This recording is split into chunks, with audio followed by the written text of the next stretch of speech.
So, అలాగే sir ఇప్పుడు మనం చూసుకుంటే ఆంధ్రప్రదేశ్‌లో వల్లభనేని వంశీ అరెస్ట్ కూడా చాలా హాట్ టాపిక్‌గా ఉంది. ఆయన పరారీలో ఉన్నారంటున్నారు. సో, ఆయనే కాకుండా కొడాలి నానిని కూడా అరెస్ట్ చేస్తారంటున్నారు. అసలు దీనికి సంబంధించి ఏంటి సార్? చెప్పారు కదా ఆయన లోకేష్ గారు బట్టలోడు తీసి పరిగెట్టించి తన్ని లోపటేస్తామని. ముందే ప్లాన్. దాని ప్రకారం జరుగుతుంది. అందులో పెద్ద రాకెట్ సైన్స్ ఏముంది?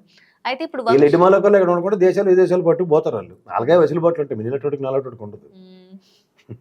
అంటే వాళ్ళకి ముందే తెలుసు కదా సార్ ఈ అరెస్ట్‌లు అనేవి ఖచ్చితంగా వాళ్ళ ఉంటాయి. ఎలక్షన్ కౌంటింగ్ సగం నుంచి పారిపోయినప్పుడు వాళ్ళకి తెలుస్తుంది నెక్స్ట్ జరిగేది రికార్డింగ్ నేను చేయటం.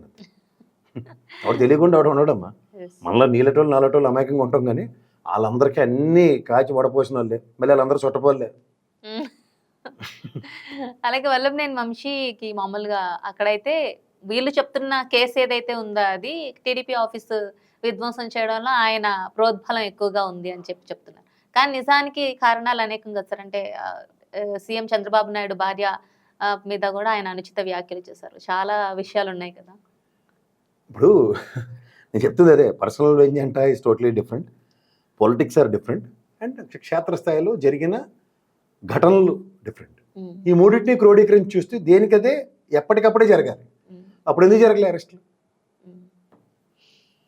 వ్యవస్థ పోలీస్ వ్యవస్థ ఇండిపెండెంట్ వ్యవస్థే కదమ్మా. దానికి మనం మీరు నేను కాదు కదా. హ్మ్. ఇవాళ ఈ ప్రభుత్వ మార్పులతో పోలీసు వ్యవస్థ ఇలాగే పనిచేస్తుంది. ఇంకో ప్రభుత్వం వస్తారా వస్తుందని నేనైతే అలా చూడలేను బట్ ప్రభుత్వం. ప్రెజెంట్ అది జరుగుతుంది కదా అది సార్. మన కర్మ అనుకో. హ్మ్. వ్యవస్థగా పనిచేయాలి. వ్యవస్థగా పనిచేసినప్పుడు ఇలాంటివి ఉండవు. హ్మ్. దాడులు ఎదురుదాడులు జరుగుతున్నప్పుడు కనుచూపు మేరలో జరుగుతున్నప్పుడు the proactiveness of respect to police డిపార్ట్మెంట్ని ప్రతి ఒక్కరు ఎక్స్పెక్ట్ చేస్తారు. హ్మ్. అది జరగనప్పుడు ఏమవుతుంటే ఇలాగే అన్వయించి మాట్లాడవలసి వస్తుంది. హ్మ్. చూడు వాళ్ళు తెలుగుదేశం పార్టీ ఆఫీస్ మీద దాడికి వంశీ గారు ప్రేరేపితమైనది అరెస్ట్ కాన్సెప్ట్ అయితే చంద్రబాబు నాయుడు గారు భార్య అన్నారు కాబట్టి అన్నది క్లాజ్ అవుతుంది. సో ఇవన్నీ నాకు అవి that is not our matter. హ్మ్. మనకు సంబంధించినంత వరకు విషయం ఏంటంటే వంశీ గారు తెలుగుదేశం పార్టీ ఆఫీస్ దాడి మీద ఈయన ఏ విధంగా ప్రేరేపించడం అన్నది కనుక ఎస్టాబ్లిష్ చేసి లాప్ట్ వేయాలి. లేదా దాన్ని కాదన్నప్పుడు ప్రొసెస్ ఊరుకో. వెళ్ళాలి. ఆ! దాన్ని దీంతో అన్వయించి అది ఇంటర్లింక్ చేస్తారంటే మాత్రం అది సముచిత న్యాయం కాదు. హ్మ్. అది నెక్స్ట్ ఈ అరెస్ట్‌లు కొనసాగే అవకాశం ఉందా సార్? 100% ఉంటాయి. హ్మ్. ఫస్ట్ ఈ 6 నెలలు అయితే ఇలాంటి అడవులే చాలా ఎక్కువ ఉంటాయి. హ్మ్. తర్వాత పరిపాలన గాడిలో పడుతుంది, పరిగెడతారు. ఆ! ఓకే. అప్పుడు వీటి మీద టైం ఉండదు. కరెక్ట్. రెండోది అక్కడ సెంట్రల్ గవర్నమెంట్లో కూడా కుబుసాలు కదులుతాయి. హ్మ్. అప్పుడు వేరేగా ఉంటాయి. ఇప్పుడు సెంట్రల్ గవర్నమెంట్ పరిస్థితి కూడా డైలమాలో ఉంది కదా సార్? ఉంటుంది ఉండకుండా ఎన్నాళ్ళకి గెలుస్తారు వాళ్ళు. నితీష్ కుమార్ అయితే నెలకలు నేను ఎవరైనా నమ్మొచ్చు కానీ నితీష్ కుమార్ కరెక్ట్. నమ్మితే అంతకన్నా ఇంకా దౌర్భాగ్యం ఇంకేముంటుంది ఏ పార్టీకి.